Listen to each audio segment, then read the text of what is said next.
സ്നേഹബഹുമാനപ്പെട്ട വൈദികരെ, സിസ്റ്റേഴ്സ്, സ്നേഹം നിറഞ്ഞ സഹോദരി സഹോദരന്മാരെ, കഴിഞ്ഞ വർഷവും ജോബിയച്ചൻ്റെ പുസ്തകം പരിചയപ്പെടുത്തിയത് ഞാനായിരുന്നു. അത്യാവശ്യം നന്നായിട്ട് കച്ചവടം നടന്നെന്ന് തോന്നുന്നു. അതുകൊണ്ടാണ് ഈ കൊല്ലവും എൻ്റെ അടുത്ത് തന്നെ പരിചയപ്പെടുത്താൻ പറഞ്ഞത്. ഈ കൊല്ലം ഒരു പ്രത്യേകതയുള്ളത്, പുസ്തകം സ്വീകരിക്കുന്നത് അച്ഛൻ്റെ പിതാവ് തന്നെയാണ്. അദ്ദേഹം ഒരു മലയോര കർഷകനാണ്. അച്ഛൻ്റെ പിതാവ്, അച്ഛൻ്റെ വീട് ഇടുക്കിയിലാണ്. ഈ മലയോര കർഷകരിൽ നിന്ന് നമുക്കൊത്തിരി പഠിക്കാനുണ്ട്.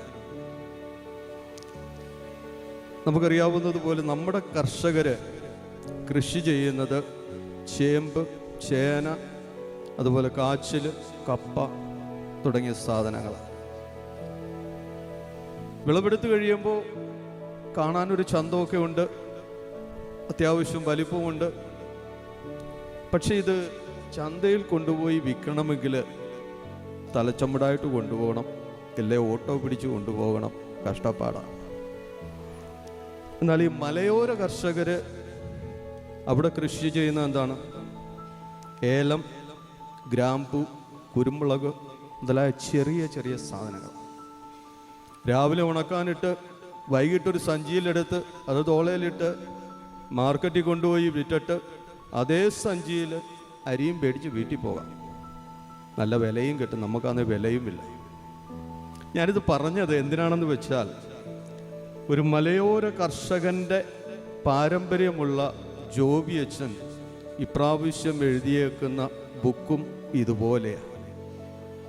നമുക്കറിയാവുന്ന പോലെ 300-400 പേജുകളുള്ള പുസ്തകങ്ങൾ എഴുതിയാൽ വാങ്ങിക്കാൻ പ്രയാസമാണ്, വായിക്കാൻ പ്രയാസമാണ്, അതിനേക്കാൾ ഉപരിയായിട്ട് ഇത് കൊണ്ടു നടക്കാനും പ്രയാസമാണ്. ഇതൊക്കെ മനസ്സിലാക്കി അച്ഛൻ കാച്ചിക്കുറുക്കിയതുപോലെ 96 പേജുള്ള പോക്കറ്റ് വെച്ചുകൊണ്ട് നടക്കാൻ പറ്റുന്ന ഒരു ചെറിയ പുസ്തകമാണ് ഇപ്പോൾ എഴുതിയേക്കുന്നത്. പുസ്തകത്തിൻ്റെ പേര് ഇടുക്കി മങ്ക് എന്നാണ്. വ്യത്യാസമുള്ള പേരുകളൊക്കെയാണ്. ഞാൻ പറഞ്ഞ ഇടുക്കിയിലെ കൃഷിയിൽ നമുക്കറിയാവുന്നതുപോലെ കുരുമുളകൊക്കെ ചെറുതാണ്, കാണാനും വേണ്ടിയിട്ടില്ല. പക്ഷെ അത് വായിലിട്ടൊന്ന് ചവച്ച അതിൻ്റെ വീര്യം നമ്മൾ മനസ്സിലാക്കും, എരിവ്. അതുപോലെയാണ് അച്ഛൻ്റെ പുസ്തകം. ഒത്തിരി കാര്യങ്ങളൊന്നും എഴുതിയിട്ടില്ല, വളരെ ചെറിയ ചെറിയ ചിന്തകളായിട്ട് അത് കോർത്തിണക്കി എഴുതിയിരിക്കുന്നതാണ്. കഴിഞ്ഞ തവണ ഞാൻ പുസ്തകം പ്രകാശനത്തിലൂടെ വന്നപ്പോൾ പരിചയപ്പെടുത്തിയപ്പോൾ ഞാൻ കുറേ കാര്യങ്ങൾ പുസ്തകത്തിൽ നിന്ന് വിളിച്ചു പറഞ്ഞു.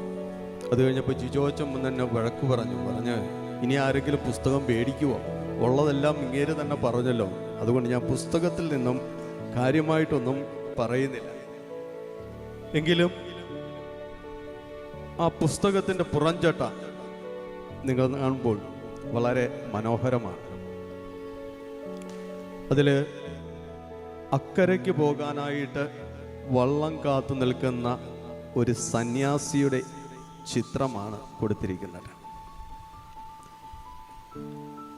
ഒരുപക്ഷെ ജീവിതത്തിൻ്റെ ഈ അതിർത്തിയിൽ, അതിർവരമ്പിൽ നിന്നുകൊണ്ട് അക്കരയ്ക്ക് പോകാൻ നിൽക്കുന്ന ഒരു സന്യാസി അവിടെ നിന്നുകൊണ്ട് തിരിഞ്ഞു നോക്കുമ്പോൾ ജീവിതത്തിൽ ഒരുപക്ഷെ നഷ്ടപ്പെടുത്തി കളഞ്ഞ സൗഹൃദങ്ങളും നഷ്ടപ്പെട്ടു പോയ ഒത്തിരി മുത്തുകളുമൊക്കെ ജീവിതത്തിൽ കാണാൻ പറ്റും.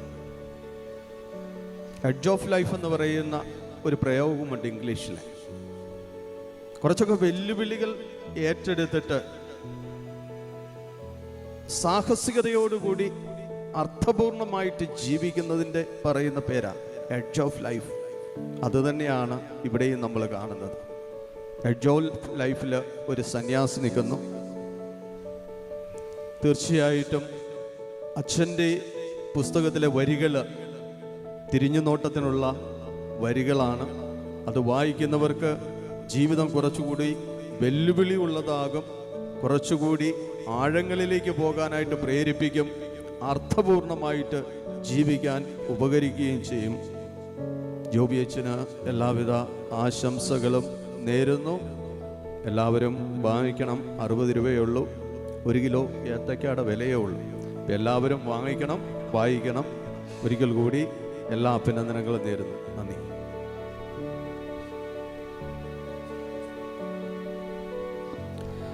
പുസ്തകം പ്രകാശനം ചെയ്യുന്നതിന് സ്നേഹബഹുമാനപ്പെട്ട അനിലച്ചനെ ക്ഷണിക്കുന്നു. പുസ്തകം ഏറ്റുവാങ്ങുവാനായിട്ട് നമ്മുടെ ജോബി അച്ഛൻ്റെ പിതാവ് ബഹുമാനനായ ശ്രീമാൻ ഫിലിപ്പിനെയും ഈ ബലിവേദിയിലേക്ക് ക്ഷണിക്കുന്നു. സ്നേഹമുള്ള എല്ലാ അച്ഛന്മാരെയും ബലിപീഠത്തിൻ്റെ മുൻഭാഗത്തേക്ക് ക്ഷണിക്കുന്നു.